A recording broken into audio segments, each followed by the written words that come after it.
Mesdames et messieurs, merci de votre présence à cette conférence de presse convoquée par le comité exécutif de la Fédération ivoirienne de football.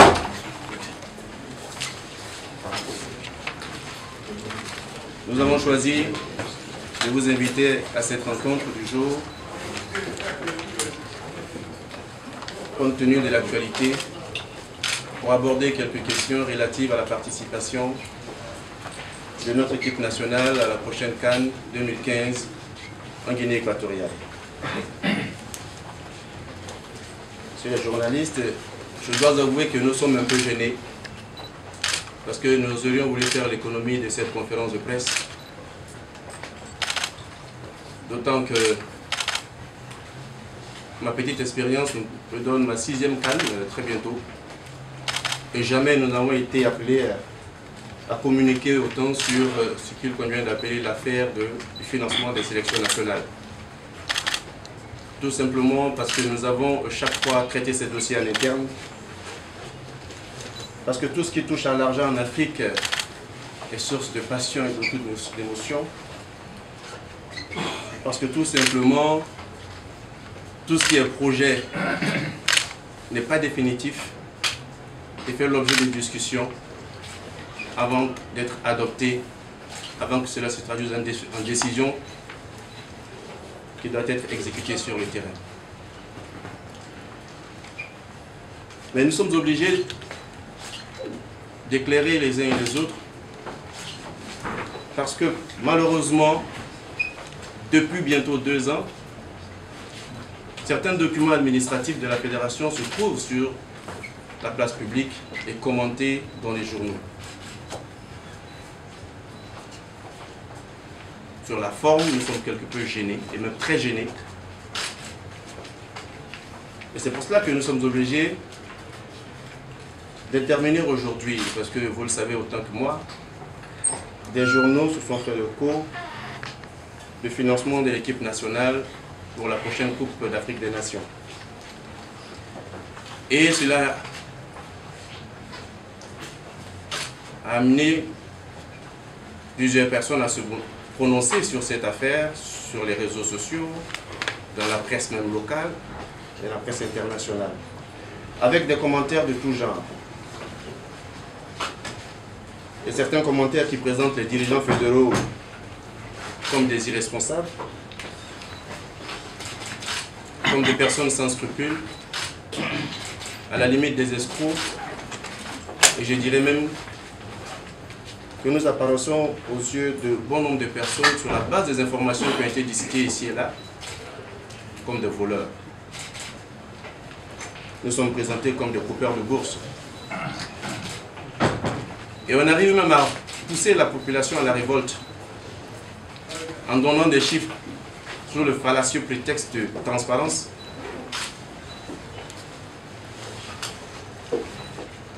Et on fait croire que nous faisons des dépenses de prestige.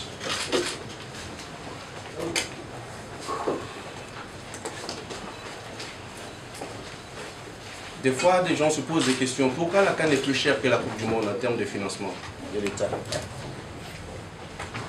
Pourquoi autant de ressources, autant de personnes au sein d'une délégation? Des journalistes nous interpellent. Nous avons lu beaucoup d'articles. On nous fait croire que la FIF impose son point de vue. La FIF exige telle ressource avant d'aller à la Coupe du Monde. Et c'est de cela que nous allons parler. Nous ne voulons pas faire de polémique, mais nous voulons éclairer l'opinion. Nous voulons que les Ivoiriens comprennent. Et que vous, nos frères journalistes, nos soeurs, vous soyez le relais auprès de la population. Le club de Côte d'Ivoire nous a accordé leur confiance. Ils aussi ont besoin de comprendre. Parce qu'ils se posent des questions sur ce qui nous est reproché. Nos sponsors qui nous accompagnent dans les compétitions ont besoin de comprendre. Et nous interpellent sur tout ce qui est dit sur la gestion du football ivoirien et sur le financement de cette équipe nationale. Et notre ambition a toujours été de fournir nos meilleurs efforts de façon totalement désintéressée pour soutenir le football ivoirien. Et notre démarche sera très simple. Que disent les textes en Côte d'Ivoire en matière de financement des sélections nationales? Vous le savez, ceux qui sont dans le métier depuis longtemps, que l'ONS a été créé en 1980, avec des attributions très claires. Et que les textes de l'État de Côte d'Ivoire, juste à preuve du contraire, prévoient que le financement des équipes nationales est du ressort de l'État de Côte d'Ivoire. En tout cas, nous avons les textes et nous allons les mettre à votre disposition, sauf s'il y a de nouveaux textes qui ne nous sont pas parvenus. Même le texte de réforme de l'Office national de sport, en son article 18, indique clairement que le financement des équipes nationales est du ressort de l'État de Côte d'Ivoire. Nous allons donc parler de ce mécanisme. La Fédération ivoirienne de football et les fédérations sportives en général ont la gestion technique administrative des sélections nationales. Le financement des sélections nationales revient à l'État de Côte d'Ivoire. Et nous allons vous expliquer très brièvement le fonctionnement d'une relation ministère-fédération quant à l'élaboration du budget, son approbation et les affectations des ressources de l'État.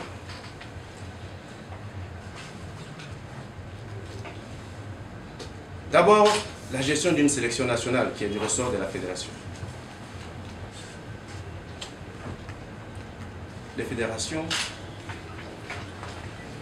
ont leur autonomie en termes de choix de l'entraîneur.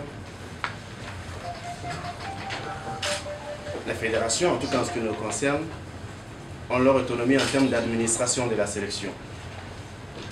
Elles se doivent de transmettre au ministère des Sports les besoins d'une fédération ou les besoins d'une sélection qui participe aux compétitions internationales.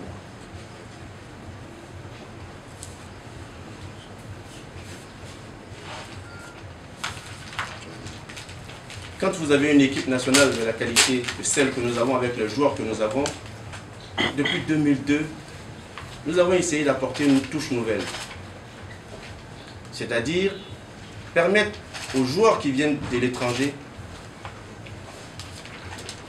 de vivre en sélection, je ne dirais pas totalement comme s'ils étaient en club, mais de créer un cadre qui ne s'éloigne pas du tout de leur cadre habituel de vie en club. Donner envie et de mettre les joueurs dans les meilleures conditions afin qu'ils donnent tout ce qu'ils peuvent pour nous permettre de gagner des lauriers. C'est pour cela qu'en faisant un budget, nous tenons compte d'un certain nombre de paramètres. Qu'est-ce qui se passe normalement?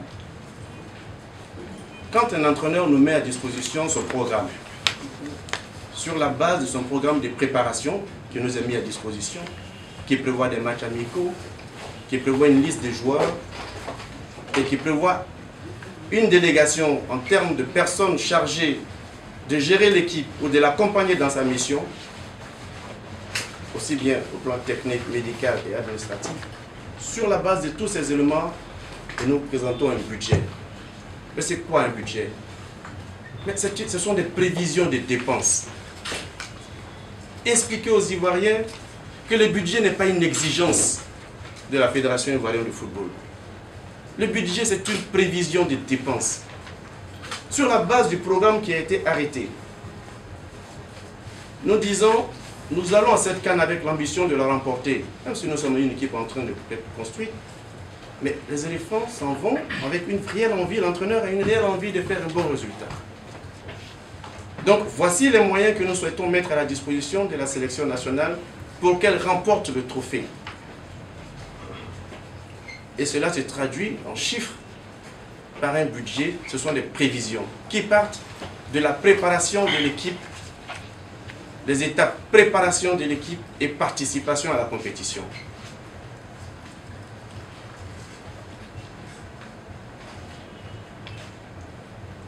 Qu'est-ce qui s'est passé avant d'arriver au budget de la CAN 2015? Juste un rappel. En 2013, la dernière CAN en Afrique du Sud, la fédération s'est préparée à Abu Dhabi pour la CAN qui va se tenir en Afrique du Sud. Nous avons transmis au gouvernement un budget de préparation et de compétition de 3 892 millions CFA. Voici le document que nous avons transmis au ministère des Sports. Vous voyez le montant en dessous, 3 892 701 400 francs CFA. Voici le document qui a été présenté au ministère des Sports. Actuellement, ce sont des prévisions jusqu'en finale. Il y a eu des séances avec le ministère des Sports. Je précise que les premières séances se font avec les services techniques. Nous allons en revenir parce qu'il nous est reproché des choses. Quand un tel budget est transmis, les premières personnes qui vont discuter avec les services techniques du ministère des Sports sont nos collaborateurs qui ont travaillé sur le document en interne. Le manager général des sélections et son adjoint, accompagné du directeur exécutif. Quand ces personnes font un premier travail d'élagage et un deuxième travail d'élagage qui s'est fait à un plus haut niveau, ou en 2013, nous-mêmes, accompagnés du directeur exécutif, M. Abba Mokyo, avons eu des séances avec les responsables du ministère des Sports et les responsables du ministère de l'économie et des finances. Et quand nous nous sommes accordés sur le budget, ce document, nous le mettons à la disposition du ministère des Sports. Et le ministère des Sports, sur la base du budget de la FIF, présente le budget au gouvernement avec les charges du ministère des Sports. Telle est la procédure. Et ce budget présenté au gouvernement en 2013, pour la CAN 2013, est signé par l'État de Côte d'Ivoire. Donc le budget adopté par l'État de Côte d'Ivoire en 2013 était de 4 milliards, notez bien, 4 milliards 378 millions 937 050 francs CFA. Ce budget signé de nos autorités ivoiriennes et qui a rencontré l'assentiment de notre ministre des Sports, le ministre Alain Loboni. C'est pour la CAN 2013 en Afrique du Sud.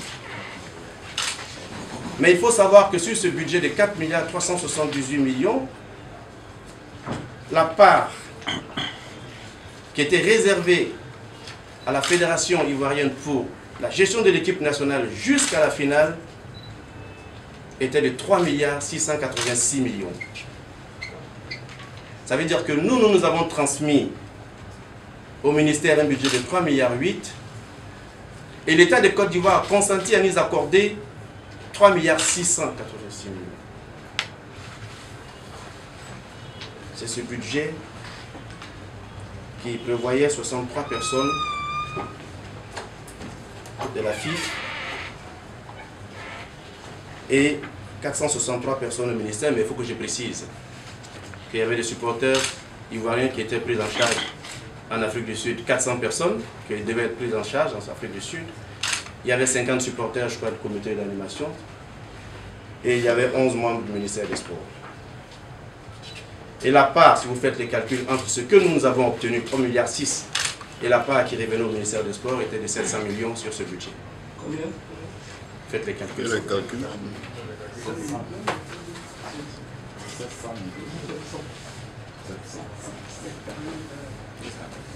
Et sur ce budget de la FIF, nous avons été éliminés en quart de finale. Éliminés en quart de finale, d'abord je vous explique comment ça fonctionne. Quand ce budget est validé et que le Conseil des ministres se prononce favorablement et qu'il passe le circuit, signé par 3 ministres de la République, ce budget est transmis aux services concernés du ministère de l'économie et des finances pour que les moyens soient débloqués. Donc il revient maintenant au Trésor de débloquer les moyens. Et on ne prend pas 3 milliards 600 millions pour mettre à la disposition de Sidi Diallo et ses équipes pour disposer de cet argent comme il veut.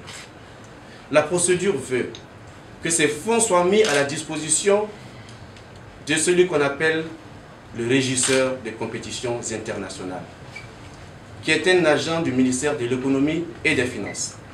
En l'occurrence, détaché auprès du ministère des Sports, M. Yapi, qui lui reçoit ses fonds sur son compte, deux hypothèses se présentent à ce moment-là. Si M. Yapi est disponible, qu'il peut aller par exemple à Abu Dhabi pendant la période de préparation, c'est lui qui part sur les lieux, c'est lui qui paye tous les frais liés à la présence de l'équipe nationale à Abu Dhabi. S'il n'est pas en mesure de faire le déplacement, il fait des chèques pour les montants suivant un plan de décaissement qui est arrêté d'accord parti avec le Trésor. Si la préparation coûte 500 millions, on vous débloque au fur et à mesure de l'avancement de la préparation, 100 millions, 2 millions, 200 millions, et le billet d'avion s'est débloqué et mis à la disposition de M. Yapi, le régisseur des compétitions internationales. Ce dernier paye sur place, quand il se déplace, paye sur place tous les frais liés à la préparation de l'équipe nationale. Quand il ne peut se déplacer, il s'accorde avec la comptabilité et les finances de la fédération. Nous faisons un point et il met à disposition un chèque tiré sur le compte de la régie des compétitions internationales, mis à disposition, et le chèque que la FIF encaisse sur son compte FIF équipe nationale. Les comptes sont là. Et le fonds que ce soit. Et M. Yapi donc rentre en contact avec les services financiers de la fédération. Les services financiers donc représentent Yapi sur place, le régisseur, paye tous les frais et met ensuite les justificatifs à la disposition du régisseur de compétition nationale. Voici la procédure. Dites aux Ivoiriens qu'on ne se balade pas avec 500, 600, 1 milliard dans les valises. Et ce qui est convenu de faire, tout ce qui concerne la participation, à part les frais d'hôtel et les vacations des personnes qui sont appelées à travailler en sélection, tout ce qui concerne les primes, tout est payé après la compétition. Et tout cela est payé par virement bancaire sur les comptes des joueurs. Nous avons toutes les pièces. Les joueurs ont tous ouvert des comptes. Ils nous donnent donc leur domiciliation bancaire et nous faisons les virements sur les comptes de ces joueurs. Ces virements peuvent être vérifiés auprès des banques, auprès des joueurs, qu'on interroge les éléphants s'ils n'ont jamais reçu leur prime depuis que nous sommes à la fédération. Si on n'avait pas payé les primes, les joueurs, vous savez, ils allaient le réclamer. Donc, le régisseur, quand il ne se déplace pas, il fait un chèque, nous mettons sur le compte de la fédération et nous faisons des virements sur le compte. Et s'il ne part pas, c'est nous qui payons sur place les frais d'hôtel et tous les frais liés à la préparation. Mais tout à l'heure, je vais vous donner les missions des personnes qui se déplacent avec la fédération, parce qu'on a entendu dire qu'il y a des accompagnateurs, des voyageurs, il y a plus de monde que de joueurs. Il faut que vous compreniez que le football moderne aujourd'hui a des exigences, qu'il n'est plus géré comme en 1980, que la FIFA elle-même, pendant les compétitions de la Coupe du Monde, prend en charge 55 personnes. Parce que la FIFA sait qu'on ne gère plus une équipe à 30 personnes. 23 joueurs et 7 encadreurs, c'est fini, c'est plus possible. Même sur le banc de touche aujourd'hui, on est monté de 7 personnes à 10 personnes, à 13 personnes, à 14 personnes, mais en fonction des compétitions. Vous savez, les choses ont beaucoup évolué et il faut donner les informations aux Ivoiriens. Et vous aussi, chers frères journalistes, chères sœurs, nous souhaiterions que vous puissiez donner la bonne information aux Ivoiriens. Donc sur le budget 2013, voici ce qui s'est passé. Et nous sommes arrivés, nous avons remis tous les justificatifs. Le montant final décaissé par l'État sur les 3,686 milliards qui étaient prévus pour nous. Nous avons été éliminés en quart de finale par le Nigeria qui a remporté le trophée d'ailleurs, qui a été éliminé par le champion d'Afrique. Oui, par le champion d'Afrique. Mais il faut que je précise, on a été éliminé par le vainqueur du trophée. Donc nous avons, l'État a décaissé 2,713 milliards sur les 3,686 milliards qui étaient prévus. Les documents sont là. Vous pouvez vérifier ces chiffres auprès du régisseur, M. Yapi, ou auprès de l'agent comptable central du Trésor, M. Koulibaly. Ça, c'est la carte 2015. 2 713 millions en gros. Abordons le mondial 2014. Le cas du mondial 2014. Vous savez, ce n'est pas la première fois que ce genre de sujets sont débattus dans la presse. Lors de la Coupe du monde des cadets aux Émirats Arabes Unis, il y a eu encore ce débat. On n'a pas voulu faire de sortie, on n'a pas voulu s'expliquer. Le président de la FIF avait tout simplement demandé la présence du régisseur sur le lieu de la compétition parce que nous avions fait 2 semaines de préparation sans fond et nous étions en train de commencer. Et nous avons joué le premier match de la Coupe du Monde avant que le régisseur et le représentant du ministère ne viennent sur le lieu. Nous avons estimé que ce n'était pas normal. Le président a tout simplement estimé que vraiment que chacun fasse son travail. Il était à Abu Dhabi et c'est lui qui utilisait de l'argent de sa poche pour financer déjà, parce que vous savez, vous n'entrez pas dans un hôtel pendant la préparation si vous ne payez pas une avance. Et la fédération avait financé, préfinancé. Il a dit tout simplement qu'on vienne s'occuper de ce qui est là, qu'on vienne payer les frais, parce qu'on est sous la pression.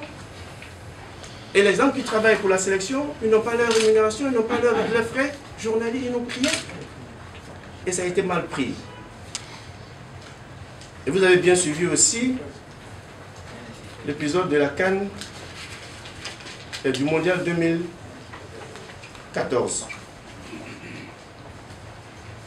Nous avons présenté un budget, il faut que les gens le sachent, pour le Mondial 2014, en tenant compte du soutien de la FIFA. Parce qu'on croit que le budget de la Coupe du Monde 2014, c'était 2,5 milliards, non. C'était 2,269 148 150 pour la FIFA. Alors vous voulez avoir les chiffres bien précis, je vous dis, alors le budget global c'était 2,574 048 775. Alors je dis ça, c'est le montant que l'État de Côte d'Ivoire a validé. Nous on était pratiquement à 2 milliards. Ça c'est ce que l'État de Côte d'Ivoire a validé. Et nous, ce que nous avons présenté à l'État de Côte d'Ivoire, c'est autour de 2,6 milliards. Et l'État a validé pour la FIF 2 milliards. Alors le montant total, excusez-moi, je reprends. Le montant total validé par l'État, c'est celui que je vous ai donné. Et ce que l'État a validé pour la FIF, c'est 2,269 148 150. Parti ministère, 304 900 625. Nous sommes obligés de faire cette précision.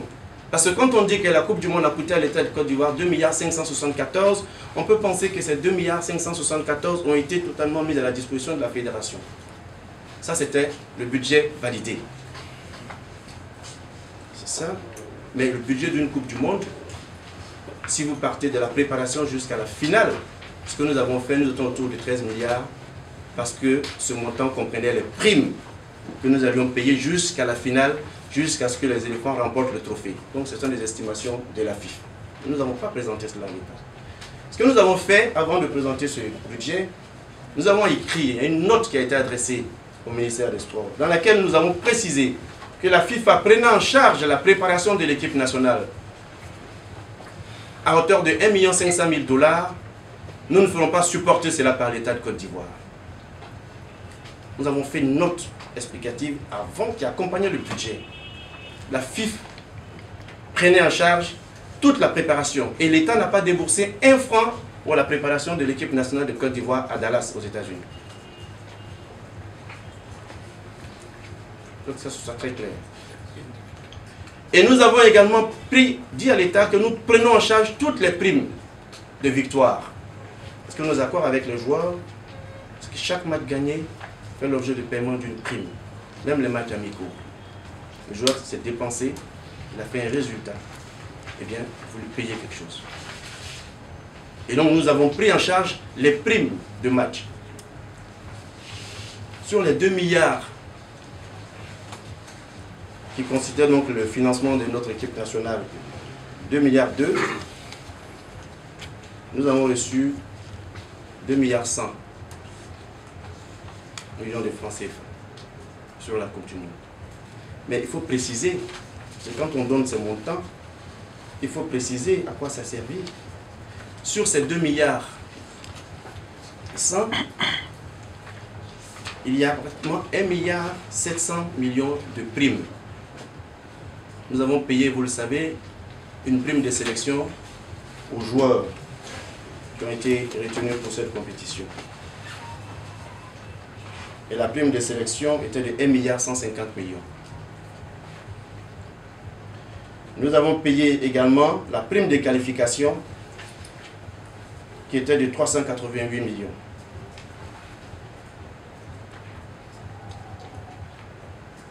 Donc si vous prenez les deux, vous êtes pratiquement à 1,5 milliard, pardon.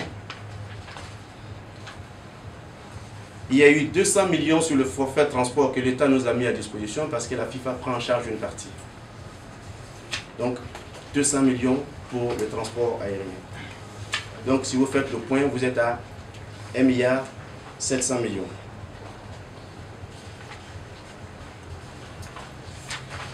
Sur les 2,1 milliards, il reste combien? 400 millions en gros. Et sur les 400 millions, nous avons payé tout ce qui est vacations, encadreurs et autres à hauteur de 243 400 000.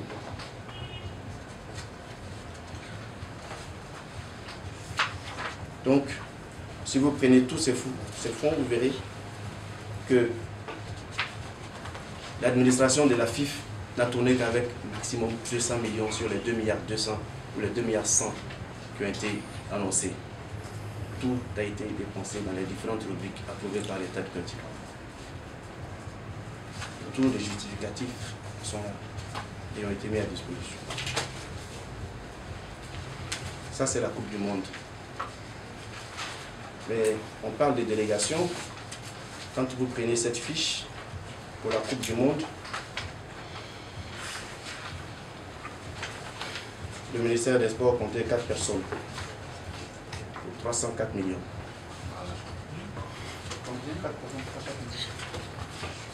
Moi, je vous donne des chiffres et je vous dis à quoi servir l'argent de l'État. Maintenant, le reste, chacun fait ses calculs. C'est juste les chiffres.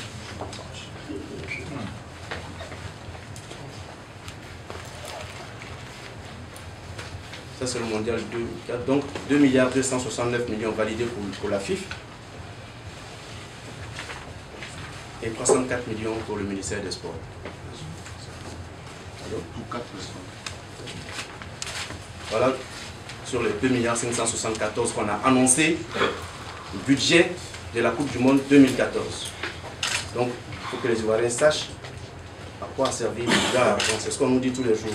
On voulait faire l'économie de cette information, mais il faut qu'on la donne pour que les Ivoiriens sachent. Que les responsables fédéraux, pas besoin. On n'est pas riche, mais on a notre dignité. Maintenant, prenons le budget de la CAN 2015.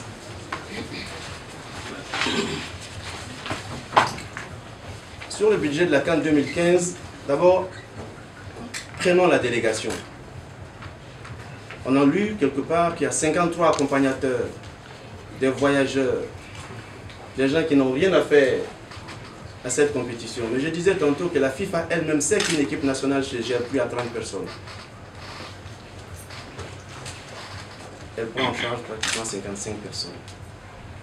Mais la CAF prend en charge 30 personnes. 30 personnes. Quelles sont les personnes qui composent la délégation? Commençons par ça. Nous avons deux grandes parties dans la gestion de cette compétition. Donc je rappelle, il y a la préparation. Vous savez, ce qui n'est pas juste et qui n'est pas bien, c'est de faire croire qu'il y a 74 personnes qui vont à Abu Dhabi. Ça, ce n'est pas juste quand vous avez reçu un tel document. Et que dans ce document, il y a une partie de la délégation qui participe à la préparation, c'est ce qu'on appelle la délégation technique. Vous avez le président de la FIF, chef de délégation. Vous avez un vice-président en l'occurrence le vice-président chargé du marketing, M. Malik Toé. Parce que sur place, il y a des actions marketing avec les différents sponsors de l'équipe nationale qui font le déplacement et qui ont un contact sur place. C'est le vice-président chargé du marketing. Vous avez le manager général. Nous avons prévu un membre de la direction technique nationale. Nous avons prévu le professeur en médecine du sport, le professeur Dassiril. Parce que le professeur Dassiril, si vous ne le savez pas, c'est lui qui est en relation avec la FIFA en ce qui concerne le dopage. On va vous expliquer son rôle. Parce qu'au moment de la compétition et au moment de la préparation, il suit tous les aspects liés au dopage. C'est celui qui connaît le produit qu'il faut éviter. Et le professeur Dassiril, pendant le match, chaque match de CAN ou de Coupe d'Afrique, on tire au sort 2 joueurs à 15 minutes de la fin. Les joueurs ne savent même pas qu'ils sont tirés au sort. Et dès qu'ils sortent du terrain, ils sont pris en charge tout de suite par les responsables médicaux de la FIFA ou de la CAF. Conduits, pas dans les vestiaires de l'équipe nationale, mais conduits dans la salle antidopage. Avec un représentant de la FIFA qui est le professeur Dassiril. Ce dernier reste dans la salle antidopage avec ses 2 joueurs. Il doit faire le test d'urine. Des fois, le joueur attend 2 heures avant de faire l'urine. 2 heures. En ce moment, l'équipe rentre à l'hôtel. Mais le professeur Dassiril reste avec les 2 joueurs jusqu'à ce que le test soit fait. Et c'est quand le test est fait que lui nous rejoint avec un véhicule qu'on laisse à sa disposition. Qui rejoint l'équipe à l'hôtel. Et tous les matchs, c'est comme cela. Et il fait des séances aussi avec les différents responsables médicaux de la FIFA ou de la CAF. Sa présence est nécessaire. Le professeur en traumatologie, professeur Bana, c'est le spécialiste pour tous les cas de traumatologie, les blessures, les fractures, les chirurgies. Vous savez ce qui s'est passé quand Didier Drogba, on a eu la fracture de Didier? C'est le professeur Bana qui était à Berne avec le professeur qui a opéré Didier Drogba. Nous sommes partis ensemble et c'est le professeur Bana. Mais en ce moment-là, quand on était à l'hôpital, Bana était avec Didier Drogba, mais les autres médecins étaient avec la sélection. Le travail continuait. Donc, présence nécessaire. Et le médecin, Dr Nda, qui est généraliste, qui suit l'équipe depuis des années, c'est lui qui est avec l'équipe tout le temps, dans le car, aux séances d'entraînement. Sur le banc de touche, c'est lui qui est présent sur le banc de touche. Et nous avons maintenant les chargés de la logistique, 2 personnes, qui anticipent toujours l'arrivée des équipes nationales, qui font toutes les formalités administratives à l'aéroport, qui vont toujours réserver le terrain d'entraînement, qui vont toujours faire les affectations des chambres pour les joueurs.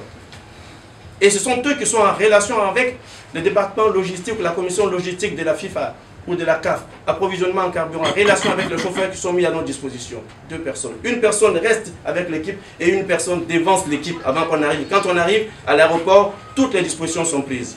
Travailler comme des professionnels. Donc 2 personnes au niveau de la logistique. Le chargé de communication, Eric Kakou, vous êtes allé à la Coupe du Monde, vous avez suivi tout ce qui se passe. C'est lui qui organise toutes les conférences de presse. Et c'est lui qui admet tous ceux qui sont accrédités aux séances d'entraînement, parce que vous savez, il y a 15 minutes avant les séances d'entraînement qui sont toujours ouvertes. C'est lui qui gère la presse pendant les séances d'entraînement ouvertes, pendant les 15 minutes. Et c'est lui qui fait tous les papiers pour les journalistes qui ne se déplacent pas. On envoie sur FIF, sur le site, pour que chacun prenne un peu les informations de la vie des éléphants. Un comptable. Sidi Diallo ne touche pas à l'argent, s'il vous plaît. Nous, on ne touche pas à l'argent. La FIF se déplace avec un comptable qui prend tous les justificatifs des dépenses qui sont faites. Et donc, nous avons un comptable sur place. Maintenant, nous avons le sélectionneur national, les 2 adjoints, le préparateur des gardiens de but, le préparateur physique. Et ensuite, vous avez les kinés, 2 kinés. Pourquoi 2? Quand vous arrêtez les séances d'entraînement, et l'équipe arrive à l'hôtel, prend son dîner à 19h30, l'équipe sort des tables à 20h30, 21h, les soins, les instructions de l'entraîneur, 23h, extinction de lumière. Les joueurs doivent se reposer. En 2 heures, vous ne pouvez pas masser 23 joueurs. Il y a des séances de massage qui prennent 1 heure. Vous prenez une seule personne pour gérer, vous ne pouvez pas vous en sortir. Donc vous avez 2 kinés. Mais ça, c'est validé depuis plusieurs années. Et au travail, des fois, on est obligé de les faire sortir de la salle parce que les joueurs souhaitent être massés le soir. Et on reprend le lendemain. Vous avez 2 ostéopathes. C'est une spécialité. Comme ils disent, on replace. C'est une spécialité. Et nous, ce que nous avons fait, nous avons ivoirisé un de ces postes. Il y a un Ivoirien maintenant qui est ostéopathe. Il y a un Ivoirien qui est kiné. Il y a 2 qui viennent de l'étranger. Et ces jeunes-là, ces deux-là, pardon, travaillent également avec la salle, avec les kinés. Et vous avez l'analyse vidéo.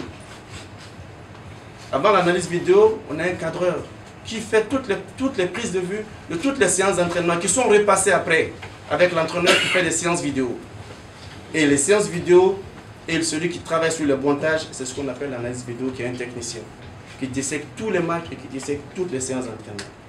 Vous avez 2 intendants. Le sponsor équipementier nous livre tous les maillots sur le lieu de compétition. Ces personnes-là se chargent de gérer les séances d'entraînement, tous les équipements, tout le matériel. On a pratiquement 2 tonnes à transporter chaque fois qu'on se déplace. On se déplace avec une clinique mobile. Vous avez un membre de la commission des équipes nationales qui apporte son appui à l'administration. Vous avez 2 officiers de sécurité qui gèrent donc la sécurité. Quand on part à l'entraînement, quelqu'un reste à l'hôtel. Parce que nous avons déjà vécu des situations difficiles où des joueurs se sont fait voler des objets de valeur. Quelqu'un reste à l'hôtel, surveille notre palier, et il y a un autre officier de sécurité qui est avec nous dans le cas, qui assure la sécurité de l'équipe. Dites aux Ivoiriens que nous voyageons avec un cuisinier ivoirien. Oui, comme toutes les grandes sélections, nous protégeons aussi nos joueurs. Il faut qu'ils voient ce qui se passe dans la cuisine. On voyage avec un cuisinier qui nous fait notre cuisine. C'est à lui que le docteur lui donne le menu sportif et c'est lui qui fait la cuisine pour nos joueurs. On a joué les quarts de finale en Guinée équatoriale contre la Guinée équatoriale. En Guinée équatoriale, on était à l'hôtel. Et vous savez, ce jour-là, on n'a pas mangé à l'hôtel. Tout peut arriver en Afrique.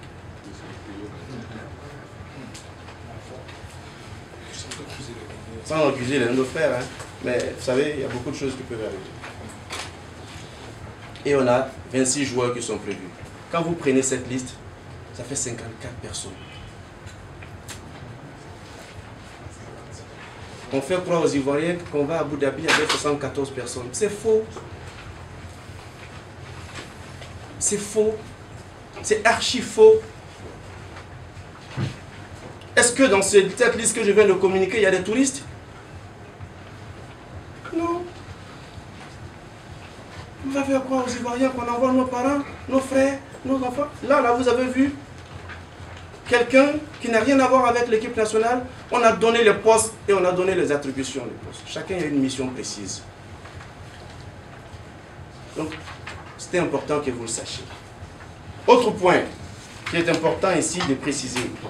Le Premier ministre a demandé à M. le ministre d'État, ministre de l'Intérieur, Ahmed Bakayoko, le président du comité interministériel, a fait qu'on s'asseye pour expliquer. On a expliqué ce budget au comité interministériel. C'est quand nous sommes sortis de là que l'État de Côte d'Ivoire a validé le budget de la Coupe du Monde. Il y avait encore cette question de primes de qualification, de primes de sélection et de primes de victoire. On va vous expliquer. Quand vous commencez les éliminatoires de la CAN, vous dites aux joueurs, si vous vous qualifiez pour la CAN, vous avez une prime par match. Par match. Si l'objectif est atteint. Ça, c'est au début de la compétition. Mais si vous venez jouer un match à Abidjan contre la Sierra Leone, vous gagnez, vous avez votre prime de victoire, qui est normale. Elle est déjà arrêtée depuis 2007. Mais la prime de qualification, si vous gagnez 3 matchs, vous avez vos primes de victoire chaque fois que vous gagnez. Mais si vous ne vous qualifiez pas pour la CAN, vous n'avez pas la prime de qualification. Et si vous gagnez 3 matchs, vous gagnez 4 matchs par exemple, vous avez vos primes de qualification. Comme ça a été le cas, vous avez gagné 3 matchs, vous êtes qualifié. Meilleur 3 matchs. Mais si vous êtes qualifié, nous vous donnons ce qu'on appelle un bonus. Parce que vous avez atteint l'objectif de la compétition qui s'est achevée. Qui est un montant de 2 millions par présence, par sélection. Si vous avez une seule sélection, comme c'est le cas de Koné Lamine, vous allez avoir 2 millions. Et si vous avez fait 6 sélections, vous allez avoir 12 millions. 2 fois 6, 12. C'est ce que nous appelons, et ça c'est un avantage. Depuis 2006, c'est comme ça. On n'a rien changé. On n'a rien fait. Même le montant de 2 millions, c'est le même. On n'a rien changé. ce qu'on appelle la prime de qualification. La prime de sélection, c'est quoi? Vous entendez Djadjedje dire je ne viens pas? Parce que le jeune il dit je suis titulaire à Marseille. Et si je viens, je serai remplaçant en équipe de Côte d'Ivoire. Je ne suis pas sûr d'être titulaire, donc je vais préserver ma place. Ça, c'est son avis pour le moment. Et il nous a adressé un courrier aussi dans ce sens pour que vous le sachiez. Qui va se passer de l'équipe nationale pour la CAN. L'entraîneur appréciera. La prime de sélection, on dit aux joueurs, vous venez jouer la CAN. Vous rentrez en stage le 5. Donc, il faut savoir que le stage va démarrer le 5 au lieu du 2. Vous rentrez au stage le 5. Et la compétition commence le 20 mai. Pendant ce temps, si vous arrivez en finale qui aura lieu le 8 février, le joueur sera absent pendant plus d'1 mois. Pratiquement 1 mois et demi. Et pendant son temps d'absence, il perd des matchs. Enfin, il ne joue pas des matchs dans son club. Est-ce que vous connaissez la prime de match d'un joueur qui joue en Angleterre et qui gagne un match? Quand Yaya vient et qu'il rate, là ils ont fait quoi? Une série de 8 victoires, non? Bon, supposons qu'il fasse 6 matchs et qu'il fasse une série de 6 matchs gagnés. Il ne joue pas à Manchester City, mais il n'a pas de prime de match gagné. Si Aurier ne joue pas avec Paris Saint-Germain, tous les matchs qui vont se jouer sans Aurier, il n'aura pas de prime de match. Mais la prime de match qu'il touche en club est supérieure à ce qu'il touche en équipe nationale. Il a un manque à gagner. Nous avons dit aux joueurs, on ne peut pas vous payer tout ce manque à gagner. Ce que nous mettons à votre disposition, c'est 5 millions. C'est ce que nous pouvons payer, c'est ce que l'État peut payer. Mais les joueurs, ils acceptent de prendre 5 millions pour un manque à gagner.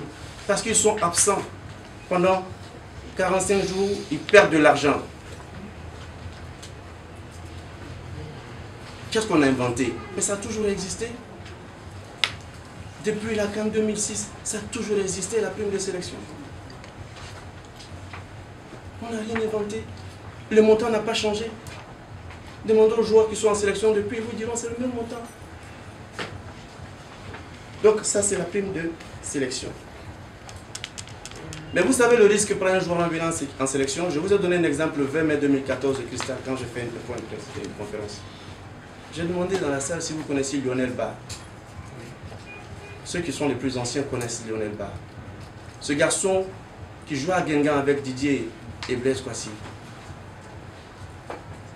Cette première séance d'entraînement à Sol Béni, en sélection de Côte d'Ivoire, il a eu les ligaments croisés. Il faisait partie des meilleurs milieux de la France, prometteur.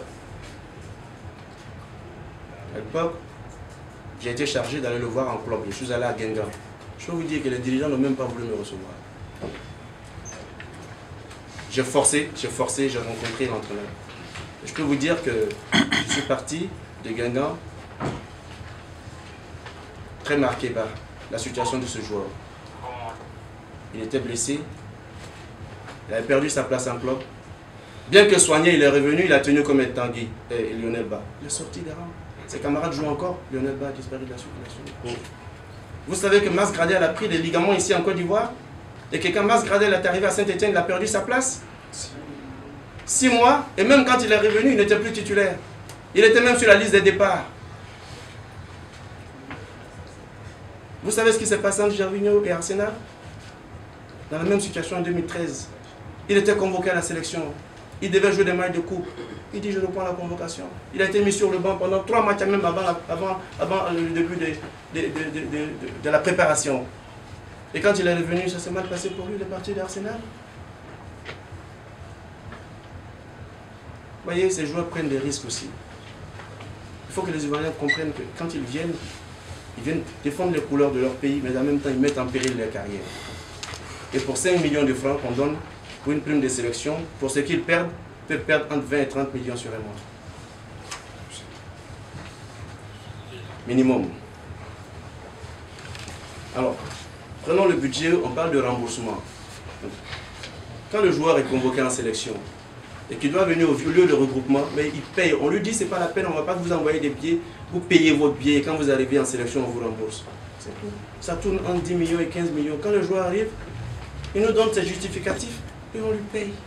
Ça aussi, c'est devenu un problème. L'affrètement du vol spécial, il paraît que c'est des prestiges, c'est des dépenses de prestige. Faites des estimations. Prenez un vol régulier. Vous savez, nos éléphantos devaient venir hier de Dakar. En vol régulier. Ils ont été convoqués à l'aéroport aux 15 h. Ça a été reporté pour 17 h. Je ne sais même pas s'ils ont arrivé hier soir, je ne sais pas à quelle heure ils sont rentrés. Ils ont déjà vécu ça quand ils venaient du Mali. Si c'est une équipe qui va en compétition, nous on a trouvé une solution. On fait des calculs. On s'est dit en vol régulier ça nous coûte combien? Et en vol spécial ça nous coûte combien? Parce qu'il y a des exigences qui sont là depuis 2006. Ça ne date pas d'aujourd'hui, le fait que les joueurs voyagent en classe affaires, ça ne date pas d'aujourd'hui. C'est depuis la Coupe du Monde 2006. J'ai dit aux Ivoiriens, il y a certaines personnes qui sont scandalisées quand on dit voyage en classe affaires. C'est peut-être vrai, parce que pour le commun des Ivoiriens, ce n'est pas évident. Mais quand je donne un exemple, je vais vous donner un exemple. La Côte d'Ivoire décide de faire partir Didier Drogba, Yaya Touré, Kolo en Chine pour faire la promotion du café cacao lors d'un salon international. Et l'État de Côte d'Ivoire leur dit, vous allez nous représenter, on veut que vous soyez dans le stand de la Côte d'Ivoire, vous êtes des icônes de notre pays, allez-y représenter la Côte d'Ivoire. De Londres, on dit à Yaya, tu as fini ton match samedi, dimanche tu prends l'avion et tu vas en Chine. L'État de Côte d'Ivoire va lui envoyer un billet en classe éco.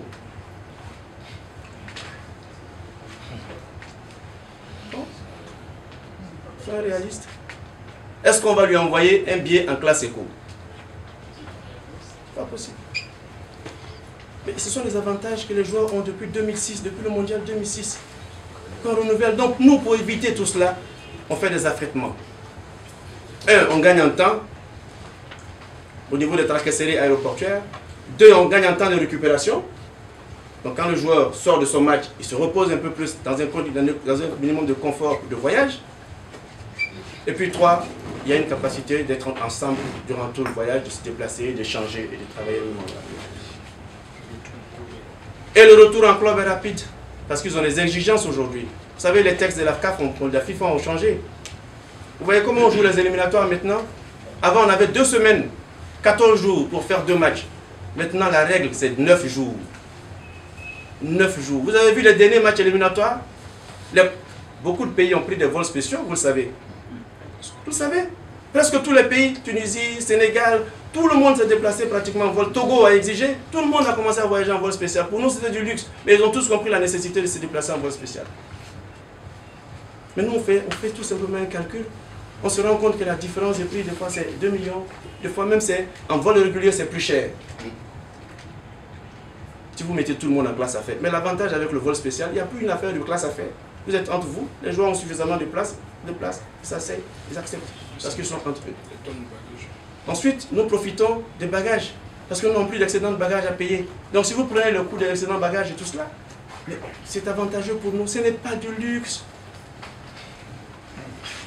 Mais ce sont les réalités du moment. Vous savez que les voyages même en Afrique sont difficiles. Ce n'est pas du luxe, ce ne sont pas des dépenses de prestige. Et puis qu'est-ce qui reste? Action du président. Alors qu'est-ce qu'on attend? Action du président. Mais c'était déjà prévu dans la CAN 2013 et signé en bonne et due forme. Le dernier chapitre qui pose problème. 100 millions pour Sidi Diallo. Tibedi, il a dépensé ça, on ne sait même pas ce qu'il a fait. Il n'a pas les justificatifs. Non, il ne prend pas cet argent. Rassurez-vous. Il ne prend pas cet argent. Question d'info. Il y a ce que nous mettons dans la communication. Il y a ce que nous ne pouvons pas mettre dans la communication. Vous savez, j'étais avec le directeur du exécutif, M. Bongo. Lorsque nous avons fait la séance budgétaire au ministère de l'économie et des finances, nous avons expliqué. Vous croyez que l'État du Côte d'Ivoire peut valider si l'État n'a pas l'explication?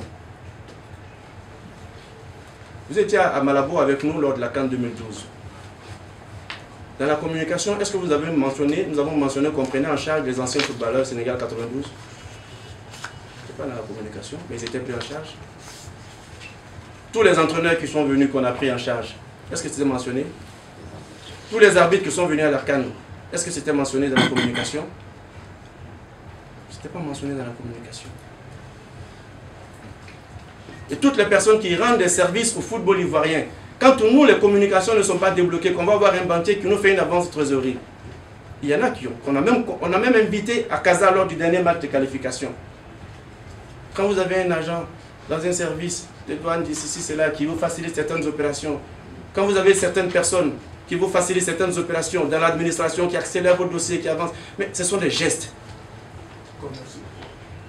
C'est de la relation publique pour améliorer nos relations avec les gens. Et quand vous prenez une personne en charge sur un mois, parce que c'est une estimation jusqu'en finale, vous verrez, vous allez payer autour de 5 millions. Mais vous prenez 20 personnes, vous avez 100 millions.